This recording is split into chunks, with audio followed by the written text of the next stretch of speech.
નવસારી જિલ્લા ખાતે કાયદો અને વ્યવસ્થા જળવાઈ રહે તે અનુસંધાને હાલમાં વધતા જતા ઓનલાઈન ફ્રોડ બનાવને અંકુશમાં લાવવા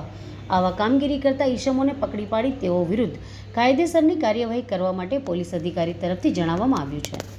નવસારી ટાઉન પોલીસ સ્ટેશન વિસ્તારમાં જીનેશભાઈ રાજેશભાઈ પટેલ તથા યશ ઉર્ફે કાનો મિતેશભાઈ ઠક્કરનાઓ પોતાના સાગરીતો સાથે મળી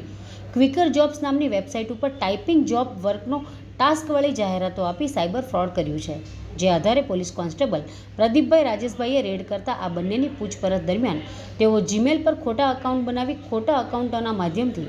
www.quicker.com નામની વેબસાઇટ ઉપર આઈડી બનાવી ઓનલાઈન નોકરી અંગેની લોભામણી જાહેરાત આપી સંપર્કમાં આવનાર ક્લાયન્ટોને વોટ્સઅપ ઉપર લિંક મોકલી આઈડી પાસવર્ડ ઉપરાંત ટાઈપિંગનો ટાસ્ક આપી ટાસ્ક પૂરો ન કરે તો પેનલ્ટી ભરવી પડશે તેવી વાતો કરતા હતા અને જો પેનલ્ટી ન ભરે તો કાનૂની કાર્યવાહી કરવામાં આવશે એ બાબતે ખોટા એગ્રીમેન્ટ તૈયાર કરી ક્લાયન્ટોને મોકલી એગ્રીમેન્ટ ઉપર તેમની ઓનલાઈન સહી મેળવી ટાઈપિંગનો ટાસ્ક આપી ટાસ્ક પૂરો ન કરે તો એડવોકેટના નામની બનાવેલ ફેક જીમેલ આઈડી મારફતે ક્લાયન્ટોને મેસેજ કરી કાનૂની કાર્યવાહી કરવાની ચેતવણી આપી ક્લાયન્ટ પાસેથી મસ્ત મોટી રકમની માંગણી કરી છેતરપિંડી કરી હતી.